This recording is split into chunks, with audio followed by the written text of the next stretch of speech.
Eu estava aqui pensando hoje, quando eu acordei às 3h45 da manhã, para mais um dia, eu estava aqui pensando o seguinte: a gente vê muita gente, autoridades, falando em defesa das instituições, defendendo as instituições. Vários. Davi Alcolumbre: o enfraquecimento das instituições é um enfraquecimento da democracia. Olha que bonito. E o parlamento brasileiro sabe o tamanho de sua responsabilidade. Disse isso em março. Eu acho bonito.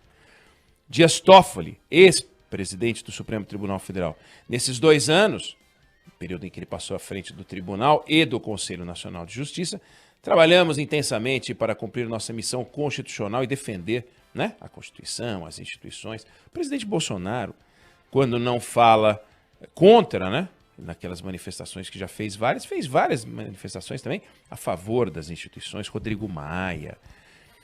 E aí eu fico pensando o seguinte: tem uma diferença muito grande entre defender as instituições, falar em defesa das instituições e respeitar as instituições.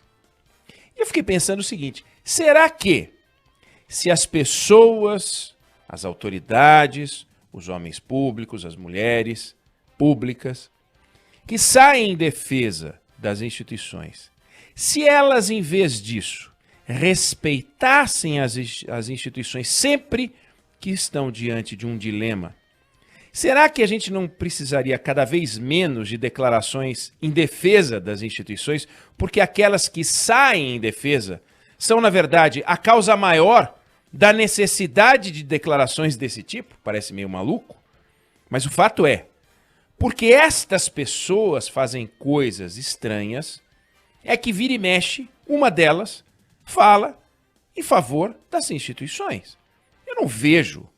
Sinceramente não vejo o diretor de um hospital, um engenheiro, um trabalhador que está pegando o ônibus agora, alguém que está agora dentro do metrô, que está almoçando nesse momento, desrespeitando as instituições. Sinceramente. Eu não consigo imaginar que as autoridades brasileiras estão dando essas declarações porque tem um foco num determinado quartel, qualquer que seja ele, desrespeitando as instituições, bolando um golpe de Estado. Eu não vejo isso acontecer. Aqueles blogueiros de quinta categoria, né, que o Dias Toffoli resolveu perseguir porque falavam umas bobagens pela rede digital aí, besterol.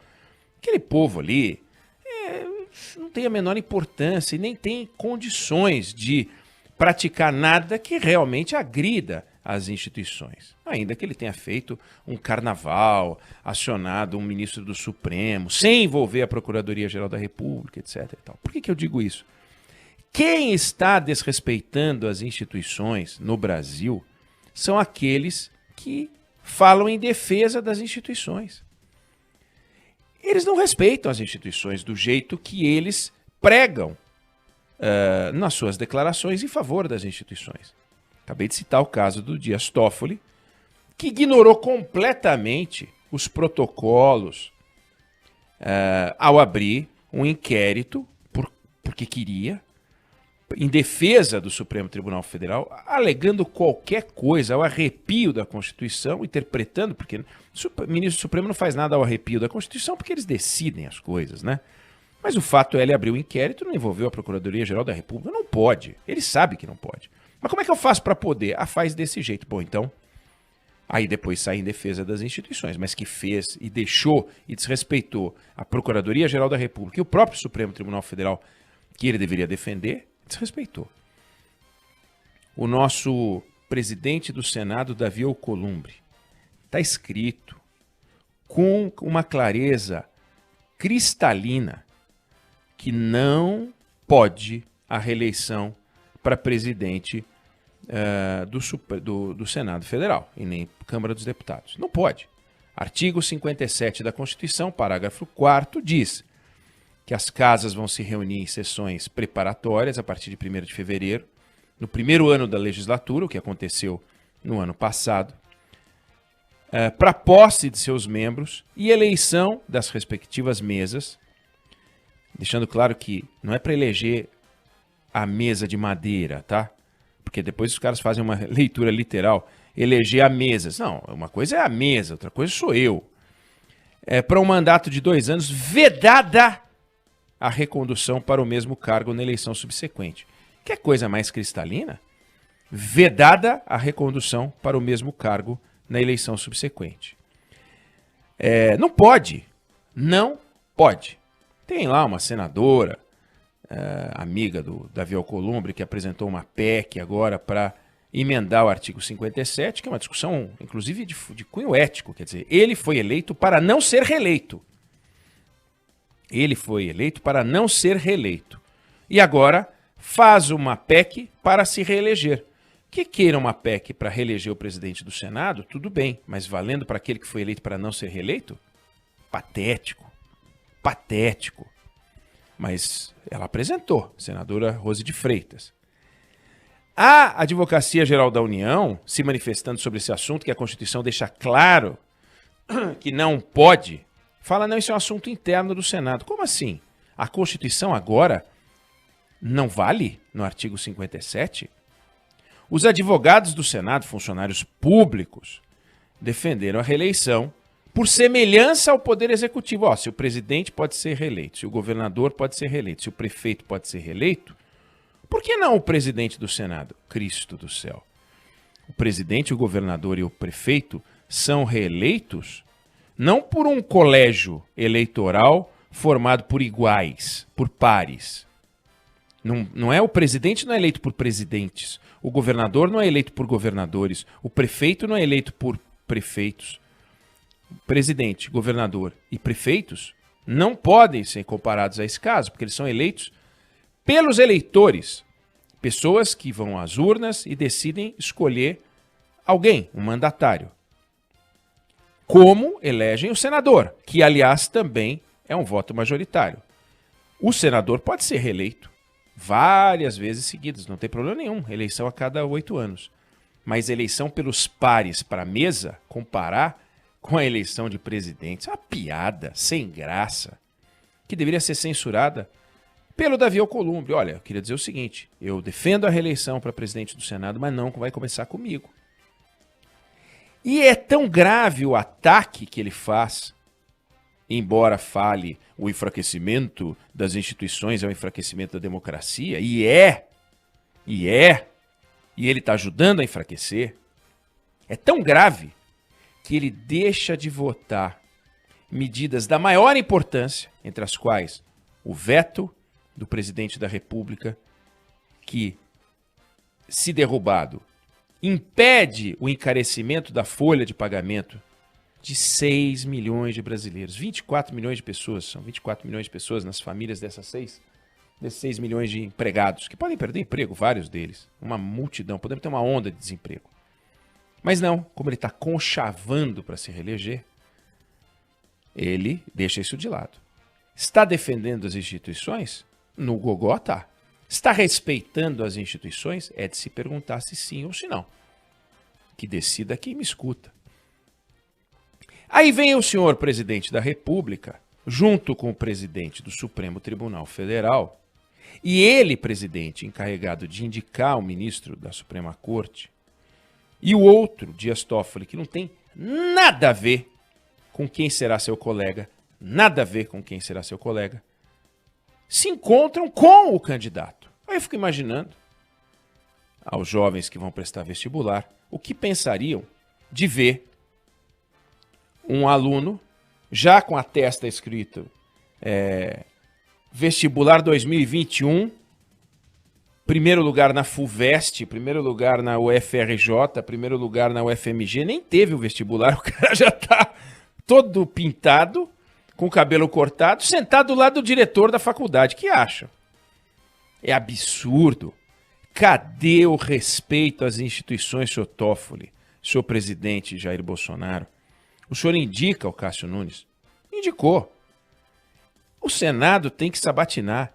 Quem estava nesse jantar do Dias Toffoli, sentado com o senhor Cássio Nunes e o presidente da República? O presidente do Senado. Aquele que irá decidir, em última análise, o representante institucional da casa que irá decidir o futuro do seu Cássio Nunes. Pode isso? É correto fazer uma coisa dessa?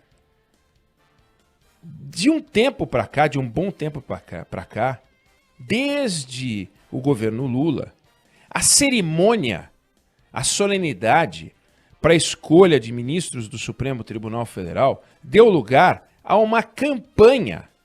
Campanha.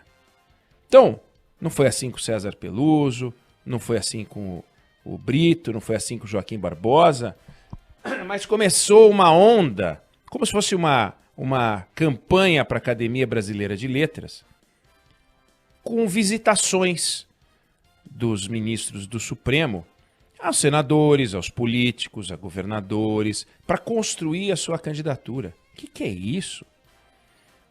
O candidato ao STF anuncia sua candidatura, pede, promete, faz encontro. O que é isso? Onde já se viu um negócio desse? Que falta de respeito.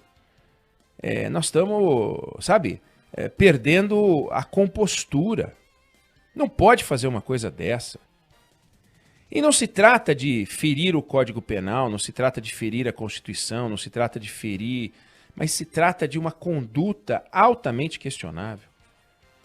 É um negócio que não tem paralelo no mundo.